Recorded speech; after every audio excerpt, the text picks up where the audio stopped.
Your child in the tween 10 and up to teenager stage and saying that you are overprotective.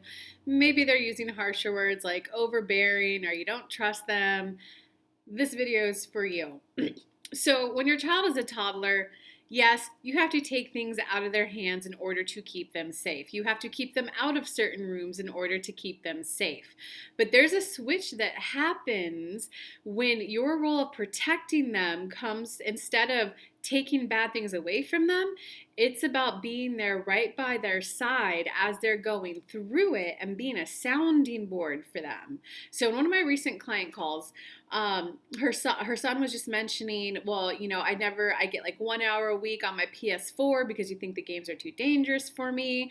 I only get like 3 hours of screen time on my phone a week. You just take it away from me. And there was a case of just text messages, inappropriate text messages from a stranger.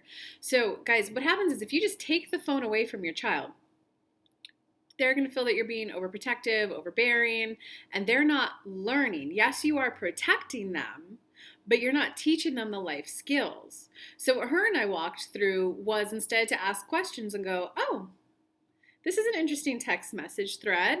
I'm wondering, how do you feel with this? Because maybe the son just doesn't yet know how to like say no in different ways to say, please leave me alone. Maybe he feels awkward.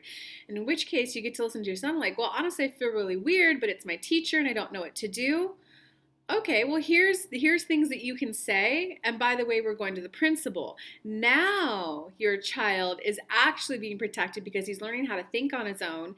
He's learning it isn't appropriate. He's learning how to say no. So do you see how it's going to be a short video, but at some point you have to make the switch over into sitting there to brainstorm with them and how to handle these life situations, because otherwise once they're like 18 or 20, whatever age they move out of your house, they're not going to have someone to take the phone away from them.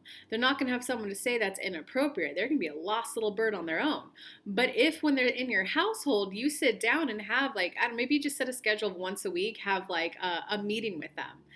And you can have it set up where you can read their text messages. This isn't about giving them full freedom, full independence. It's about, hey, so I heard you that you were asking for more freedom and you thought I was too overprotective. Here's your phone. I've increased your limit to 6 hours a week. By the way, here's chores that I'd appreciate your help with. If you complete them, you'll go up to 9 hours a week. So you can incentivize your kids, give them a carrot dangling in front of them. If you do these things, if you contribute to the household in a positive way, here is your reward. They likely will become more helpful around the house. I hope that's an extra tip that helps you guys. If not, no matter what, if you have hey, so you are going to have more freedom, but every Saturday we're just going to like check in to see how your life's going, and we're going to review anything on screen time, on all the screen times, PS4, phone, and we're just going to see if you need any help handling situations so that you're safe as you grow older. Now you went from being overbearing and protective, which of course the kid when they get older, they'll either rebel or they just won't know that you're a good resource to go to. If instead you sit down and brainstorm and role play with them, like, because it could be, okay, pretend I'm the guy and I text you this. How would you respond? Okay, well, just to let you know, if I'm a perpetrator and I'm trying to do something bad, here's what I would think based on what you said. And another example, another one of my clients, she actually started letting her daughter date when I think it was 15 or 16, so it's a little young, right? But it was very, okay, you'll be picked up at this time, you'll be dropped off at this time. If you leave at this time and come back at this time, you will be allowed to go on another date. If you are late, you do not get another date. So there were boundaries in place still, but then after each date, it was well, tell me about it. How did it go? What was your favorite part? What was your least enjoyable part? Were there any parts where you felt uncomfortable? And she was actually able to listen to her daughter and be like, oh, you felt uncomfortable? I can understand that. I would feel uncomfortable in that case too. Well, what did you say? Okay, would you like to brainstorm a couple different ways that you can handle that going forward in the future? And the mother and the daughter became closer. The daughter viewed the mother as like a trusted ally and a trusted friend and a powerful resource for her instead of this over-controlling, overbearing parent. And so another good positive benefit of that is, let's say the person is toxic and they're young.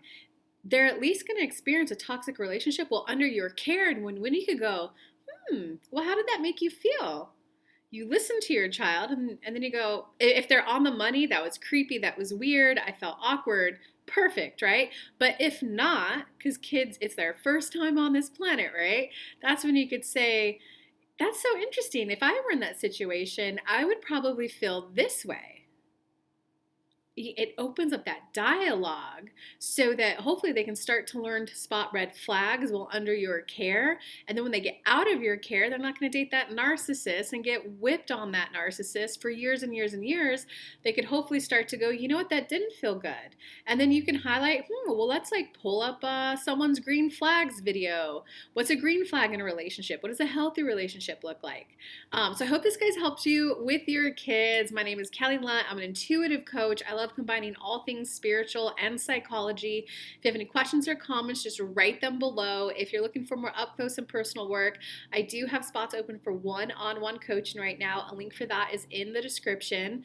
And I am, at this moment of time, if you happen to watch this video in February 2023, I'm hosting a free 10-day meditation journey designed to take you on a complete personal growth cycle so that you can just transform, become the new person, and just get the dang thing done so you get a different reality in your life.